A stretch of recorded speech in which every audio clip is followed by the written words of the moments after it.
Let's take a look at some of the most difficult knives in the 70 series. A video featuring some very unknown knives from the Ladies and Gentlemen knife series. We'll start with one that has Hector as number 72, Accoutant. So let's go to Spain. Let's see.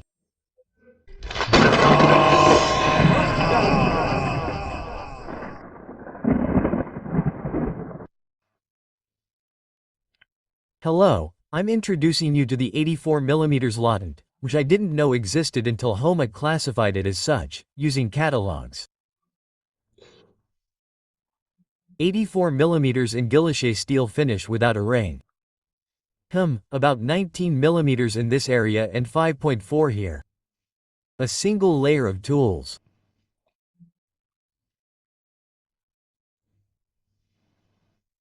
Same configuration as the 75mm, consisting of a cutting blade, in this case with a 4-line marking, Victorinox, Switzerland, Stynel, Rossfree and here Victoria, with a fairly wide range from 50 to 73.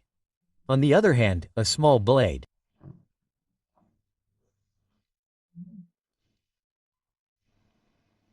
This one, as you know, has no markings.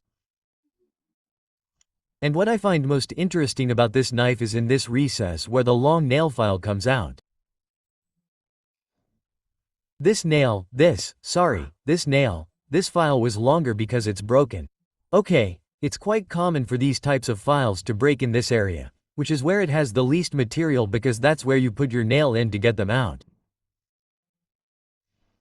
Here the final part with the rounded cleaner has been lost, the finish of the file with a crosscut with a double diagonal.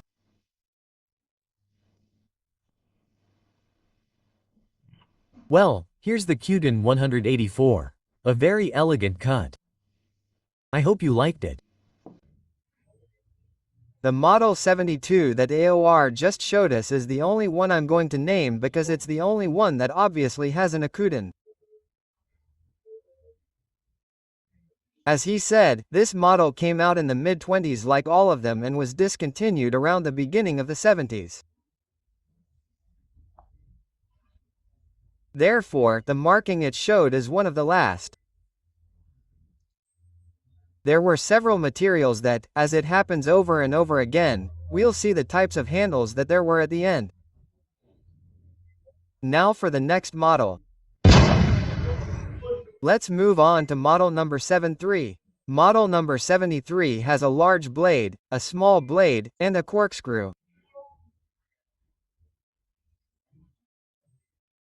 It's one of the rare models that came out in the 1930s and only came out until the 1950s, that is, it wasn't on the market for long, like all the models with a corkscrew, not just this one. And we can say it's one of the most difficult. Another important model, very important, I would say, is number 74. Number 74, which adds scissors to the large blade and the small blade. It has nothing on the bottom. All the tools are on top. This number 74 came out in the 1920s, from the mid-1920s to the early 1970s. If you're enjoying this video with such rare knives, watch it until the end and give it a like. And if you really think I'm contributing a lot, don't forget to help me with the PayPal link in the description, or with a super thank you, or by subscribing to the channel.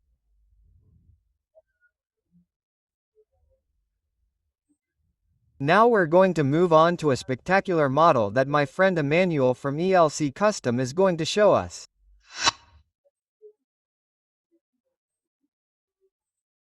Model number 75 was one of the few that could be found with a toothpick and clip on the handle, in this case horn handles. It was considered one of the luxury models. There we'll see that the long nail file is very thick, much thicker than the one shown by OR.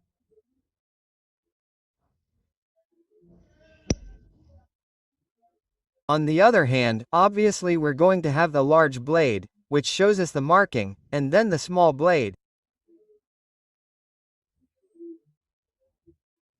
It's one of the models considered luxury because notice that in 1971 the mother-of-pearl model with toothpick and clip cost 10 times more than the number 70 in Alias.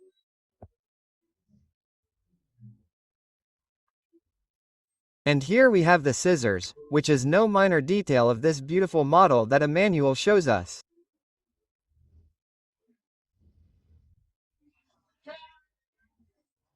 And finally, the most difficult model of all, which is the number 76, which has a large blade, small blade, scissors and corkscrew.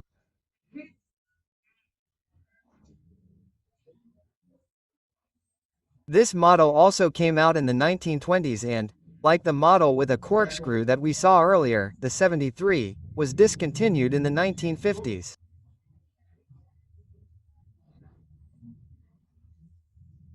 It should also be noted that the Model 76 does not have a 75mm version. It is exclusively available in 84mm. I told you that the 76 was the most difficult. No, it is not. I correct myself. The most difficult is the number 73, the one with a large blade, small blade and corkscrew, which only came out for 20 years. It came out in the 1930s and was discontinued in the 1950s. And I can't be without a catalog. So let's go to the 1946 catalog, where we are going to see all these knives. Here we can see the Accoutant, the number 72. They are all going to have two variants and there are also the smallest ones in 75mm. Some even come in 69mm and 61mm. But that's the subject of another video.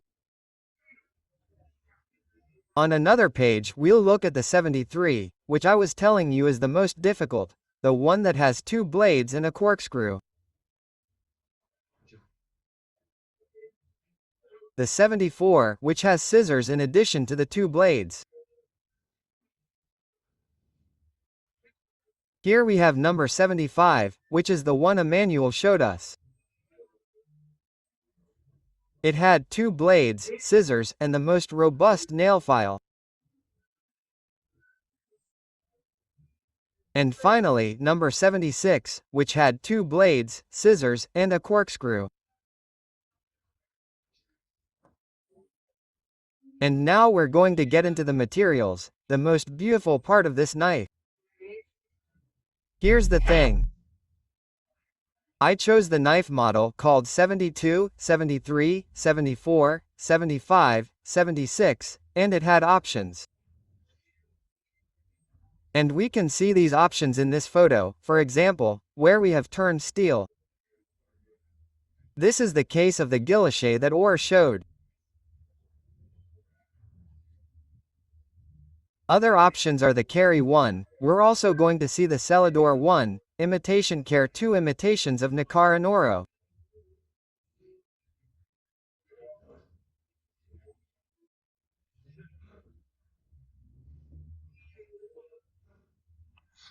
We have to add the black one that we saw some there in the course, the legitimate one with tweezers and toothpick up to legitimate imitation horn as well.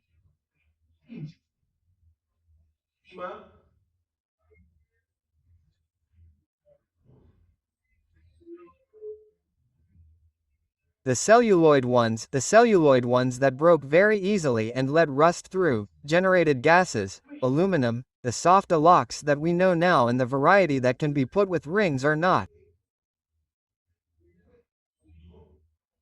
And these 5 unknown models are the ones I wanted to show you for next week. I'm going to close this line of ladies' and gentlemen's knives when I show the last one, which is one of the watchmakers. What's going to be in that video? Well, in that video there are going to be several formats and as I told you, these knives had their version in 75mm except for the number 76. But you can see all the others in this one.